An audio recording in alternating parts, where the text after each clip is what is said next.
Dinobots, destroy Devastator! Me, Grimlock, love challenge!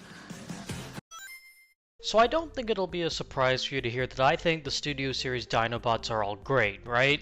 Since Grimlock released in 2021, these guys have all been absolute bangers. Dino mode, robot mode, transformation, they've all been fantastic. And here we are with the last one needed to complete the team, Swoop. I wanted to make sure I covered at least one of these guys, and since he released this year and the year is almost over, I think it's time to do exactly that. So let's get to it and see how this guy stacks up, shall we? One thing that I think Swoop really benefits from is how the Studio Series line isn't trying to be 100% accurate to the show. And that's not to say the G1 show designs are bad necessarily, it's just that they tend to be a bit plainer as far as details are concerned, which I think doesn't benefit certain characters when compared to their toy counterparts like Jazz or Wheeljack. Swoop also falls into this category. He doesn't look terrible per se, but the lack of details really doesn't do him any favors. Our Studio Series buddy here, though, has the benefit of getting some absolutely lovely mechanical detail. Obviously, he still looks like the show character, but all of the mechanical working here helps give the sculpt so much more life than if they had just gone fully toon accurate. The wings in particular really benefit from this extra detailing. Not so much for the numbered joints, but I guess that just comes with the territory of retail figures. The head sculpt is also really great, even having an opening mouth with a port for blast effects. It only really works when the head is moved all the way up for flying poses, which, by the way, if you're doing flying poses, make sure to fold in his toes. Try doing it when standing upright and he just looks like he's laughing.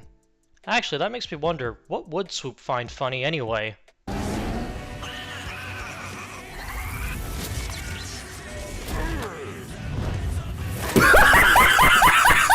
Speaking of flying, you sadly don't get any stand ports, so you won't be able to plug them into any stands you have. You'll have to use a stand arm instead. You do, however, get this really cool feature with the arms. Pull them out like so, and the wings curve slightly, making the flying poses just that bit more dynamic. Really, I only have two problems with this mode. For one, the head has no horizontal movement whatsoever. It's understandable given the engineering, but it would have been nice to have. Then there's the chest. I'm not sure what I'm doing wrong here, but it just won't tab together. I'm willing to chalk this up to user error on my part, but I still feel like it was worth pointing out. Regardless, this Pteranodon mode is great. It looks fantastic, and there's just enough playability to keep it from being a complete brick. Before we get to transformation though, let's do a quick size comparison.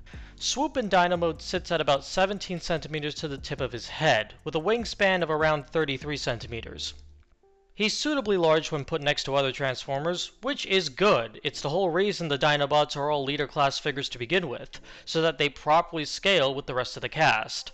So with that sorted out, let's get to transforming this guy. So the transformation here is remarkably simple. Simple enough that I questioned whether or not this part is even necessary, but hey, might as well. Let's start with the legs first. Simply untab them and bring them down into place. Flip the foot out, then the heels, and that's it. That's all you gotta do for the legs. For the wings, you'll untab the ends and retab them like so. Then rotate the entire section so that it tabs into the back. You can also untab the arms for the wings and bring the hands out of the arms. Now the chest here does require a little bit more work. First, untab the chest and extend it so that you have plenty of room. Flip this plate here so that it sits like this. Now for the head, you simply need to untab this part here. That will allow you to pull the robot head out of the Dino one. From there, you can fold this entire section down and finally tab the chest back in and you're done. Like I said earlier, this transformation is very simple. What it lacks in complexity, it makes up for by being very easy to remember and quite addictive to do, not unlike Armada Megatron. It has that fiddle figure feel that most Legend scale figures tend to have, and I quite like it because of that. Once again, the mechanical detail is really putting in work to make Swoop look his best. Every surface is covered with little details, helping to make him that much more visually interesting. As far as the colors are concerned, there doesn't seem to be too much paint here, at least as far as I can tell. The thighs do get some nice silver and gold since they have to become the dino feet, but barring that and some flourishes here and there, Swoop's color palette seems to be done just with bare plastic. Still looks nice though, so I'm not going to complain about it. Really, if there was any part of the sculpt that I could have a problem with, it would sadly be the head. Don't get me wrong, I don't think it's bad, but there's something about the chin that just looks a bit off to me on some angles. Kinda reminds me of those moai emojis, you know, the stone ones, you know what I mean? Whatever. Now for the weapons, you do have the twin rockets that are already attached to his wings, which you can remove and use as guns if you wish. But his actual weapon for robot mode is his sword. You get 2 of them, but only one is actually for Swoop.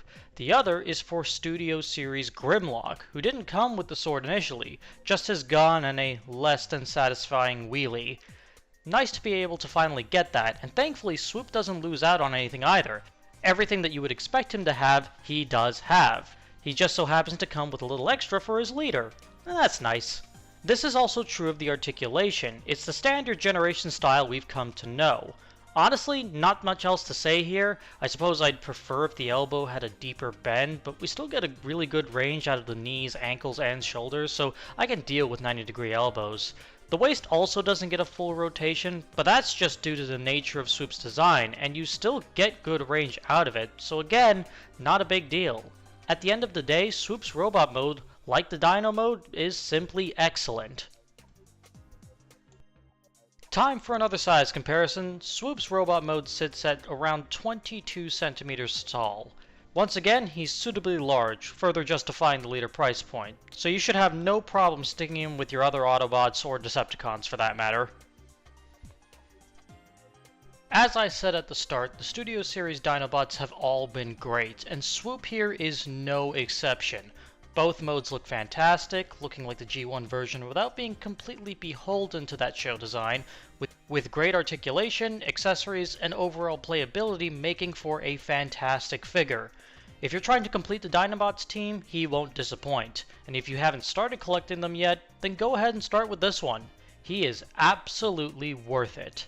But that's all I've got to say on this guy. What do you guys think? What other teams do you want to see Hashtag make next? Honestly, I'm pretty satisfied with the upcoming Constructicons, but let me know in the comments. Thanks for watching, and I'll see you in the next video. Later!